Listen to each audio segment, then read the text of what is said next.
आज हम आपको ले चल रहे हैं उत्तर प्रदेश के औरैया जिले, जहां पर एक पति ने अपनी पत्नी की बेवफाई के फलस्वरूप उसका तथा उसके प्रेमी का आधी रात को कत्ल कर। एक व्यक्ति जो दिन भर मजदूरी का काम करता है और शाम को जब घर पहुंचता है तो खाना खाकर सो जाता है, लेकिन रात के करीब 12 बजे के आसपास पुलिस को वह फोन करता है कि साहब, मैंने तो 2 लोगों की हत्या कर दी। पुलिस जब इस केस की छानबीन शुरू करती है तो एक ऐसी सच्चाई सामने निकल कर आती है जिसे सुनने के बाद हर कोई हैरान रह जाता है। नमस्कार, आदाब, सत श्री अकाल। मैं मनोज दीक्षित और आप देख रहे हैं स्टोरी आज। जो सच्ची घटना मैं आपको सुनाने जा रहा हूँ, यह घटना उत्तर प्रदेश के जिला औरैया के थाना सहायल के अंतर्गत गांव नंदपुरा गांव के शोभाराम दोहरे की है, जिसकी उम्र है लगभग 36 वर्ष। शोभाराम की पत्नी है रागिनी और शोभाराम के 3 बच्चे, जिसमें 2 बेटियां और 1 बेटा है। शोभाराम जो राजमिस्त्री का काम करके थोड़े बहुत पैसे कमाता है और बड़ी मुश्किल से परिवार का गुजारा कर रहा। मैं बात कर रहा हूँ 14 जून 2023 की रात के करीब 12 बजे के आसपास शोभाराम पुलिस को फोन करता है और कहता है कि साहब, मैंने 2 लोगों की हत्या की। शोभाराम की बात सुनकर पुलिस तुरंत ही शोभाराम के घर पहुंच जाती। शोभाराम पुलिस वालों को लेकर घर की छत पर जाता है। पुलिस जब छत पर पहुंचती है तो देखती है कि छत पर ही 2 लोगों की लाश नग्न अवस्था में पड़ी हुई, जिसमें एक महिला और एक पुरुष। पुलिस डेड बॉडी के बारे में शोभाराम से पूछताछ करती है तो वह बताता है कि महिला मेरी पत्नी रागिनी है और यह लड़का रिंकू मेरे ही गाँव का रहने वाला है। इस बात की जानकारी गांव के लोगों को मालूम हो जाती। गांव के लोग शोभाराम के घर पर पहुंच जाते। पता चलता है कि शोभाराम ने रिंकू यादव की हत्या। जैसे ही हत्या की जानकारी रिंकू की मां मीना देवी को मालूम होती है, वह भी शोभाराम के घर पर पहुंच और बेटे की डेड बॉडी को देखकर चीख चीख कर रोने लगी। बात जब यादव जाति समुदाय के लोगों को मालूम चलती है तो लोगों के अंदर भी गुस्सा फूटकर बाहर निकलने लगता है। कहते हैं शोभाराम एक नीच जाति का है और हमारी जाति के जवान लड़के की हत्या कैसे उसने कर। लोगों का गुस्सा देख करके पुलिस भी समझ जाती है कि बवाल यहाँ पर बढ़ सकता है, इसलिए अतिरिक्त फोर्स बुला लेती है और डेड बॉडी को पोस्टमार्टम के लिए भेजकर शोभाराम को थाने लाकर हत्या की पूरी कहानी की जांच पड़ताल कर।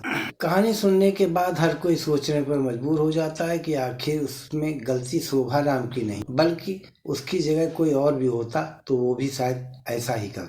इसी कहानी की शुरुआत होती है साल 2012 में। रागिनी के पिता का नाम राजाराम दोहरे है। राजाराम कानपुर के रसूलाबाद थाने के अंतर्गत शंकरगढ़ गांव का रहने वाला। राजाराम की पत्नी सरला देवी तथा राजाराम की 3 बेटियां। 2 बेटियों की वह शादी कर चुका है। सबसे छोटी बेटी है रागिनी, जो देखने में बेहद ही खूबसूरत है। जवानी की दहलीज पर जैसे ही वह कदम रखती है, राजाराम बेटी की शादी करने के लिए लड़के की तलाश शुरू कर देती और जल्द ही राजाराम की यह तलाश पूरी भी हो जाती और उसे नंदपुरा गांव का रहने वाला शोभाराम मिल जाता है। शोभाराम के पिता का नाम जगदीश दोहरे तथा मां का नाम ममता देवी। जगदीश के 3 बच्चे, 2 बेटियां और 1 बेटा। जगदीश दोनों बेटियों का विवाह कर चुका है और जगदीश की पत्नी बहुत साल पहले ही इस दुनिया को छोड़ के जा चुकी। इधर साल 2012 में राजाराम रागिनी की शादी शोभाराम से कर देता है, लेकिन रागिनी ने अपने सपनों का जैसा राजकुमार सोचा था, दरअसल शोभाराम वैसा नहीं था,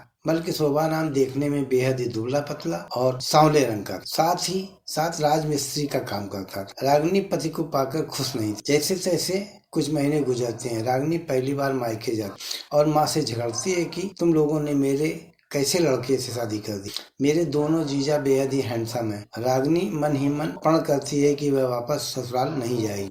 माँ समझाते हुए कहती है कि शोभाराम में कोई ऐब नहीं है, न वह शराब पीता है, न ही जुआ खेलता है। कुछ दिन पति के साथ रहोगी तो वह भी तुम्हें पसंद आने। लेकिन रागिनी अपनी माँ की बात मानने के लिए तैयार है। रागिनी की माँ काफी दबाव देकर को पुनः ससुराल भेज देती। रागिनी ससुराल तो आ जाती है, लेकिन पति को पसंद नहीं करती और जैसे तैसे पति के साथ समय काटने लग। समय गुजरता है। शोभाराम के 2 बच्चे भी हो जाते हैं, जिसमें 1 बेटा और 1 बेटी। शोभाराम पत्नी से अपनी बेइंतहा मोहब्बत करता है। घटना से पहले शोभाराम के घर में पंखा खराब हो जाता है। रागिनी पति से कहती है कि पंखा ठीक करा दो, क्योंकि बच्चे गर्मी में सो नहीं पा रहे हैं। शोभाराम कहता है कि गांव का एक लड़का है रिंकू यादव, जो इलेक्ट्रीशियन का काम करता है। मैं रिंकू को घर भेज देता हूँ और पंखा ठीक कर। रिंकू के पिता का नाम ललन यादव तथा माँ का नाम मीना देवी था। शोभाराम पंखा बनाने के लिए रिंकू से कहता है। दोपहर के वक्त रिंकू शोभाराम के घर पहुंचता है, लेकिन उसकी पत्नी रागिनी को देखकर उसे अपना दिल बेच बैठ। रिंकू को रागिनी की खूबसूरती देख आंखों पर यकीन ही नहीं होता। पहली नजर में ही रिंकू नियत खराब कर लेता है। पंखा बनाने के साथ साथ इधर उधर की बातें भी रागिनी से करता है। उसके बाद से रिंकू अक्सर अब रागिनी के घर पर आना जाना शुरू कर देता है। रागिनी भी पिंकू से देवर भाभी का रिश्ता बना लेती है। रागिनी से काफी हद तक हंसी मजाक भी वह करता रहे, लेकिन रिंकू रागिनी के घर तभी जाता है जब शोभाराम घर पे नहीं होता।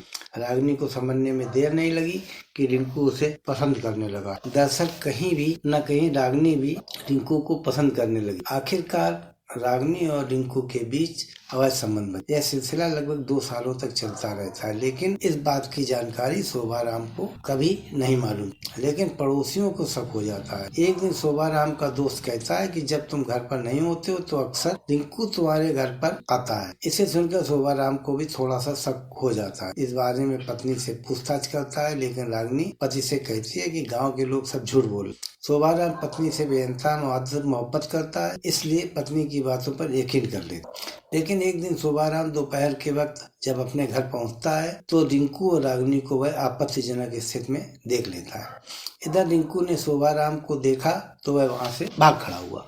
उस दिन शोभाराम अपनी पत्नी को काफी डांट फटकार लगाता है, उसे समझाता भी है। रागिनी भी तुरंत ही अपने पति के पैर पकड़ लेती है और अपनी गलतियों की माफी मांगने और कहती है कि आइंदा ऐसी गलती कभी नहीं करेगी। शोभाराम भी अपनी पत्नी पर भरोसा कर लेता है, लेकिन रागिनी रिंकू से बातचीत करना बंद नहीं करती, बल्कि अब रिंकू को अपने घर पर बुलाती है तो काफी सतर्कता बरतती है। इसके बावजूद भी दोनों मुलाकात करते रहते हैं। पर जैसे ही कुछ दिन का समय गुजरता है, एक दिन शोभाराम फिर से अपने ही घर के अंदर दोनों को आपत्तिजनक स्थिति में देख लेता है। शोभाराम जब पत्नी को दूसरी बार पकड़ता है तो उसकी बुरी तरीके से पिटाई करता है और उसके बाद से पत्नी पर नजर रखना शुरू कर दे, जिसकी वजह से अब रागिनी और रिंकू की मुलाकात नहीं हो पाती है। इधर रागिनी की बड़ी बेटी लगभग 8 साल की हो जाती है। उसकी बच्ची भी थोड़ी बहुत समझदार हो गई, जिसकी वजह से अब रागिनी चाह कर भी रिंकू से मुलाकात नहीं कर पाती है। इसलिए रागिनी बेटी को मायके भेज देती। पर जैसे कुछ दिन का समय गुजरता है, शोभाराम के पिता की मौत हो जाती है, जिसकी वजह से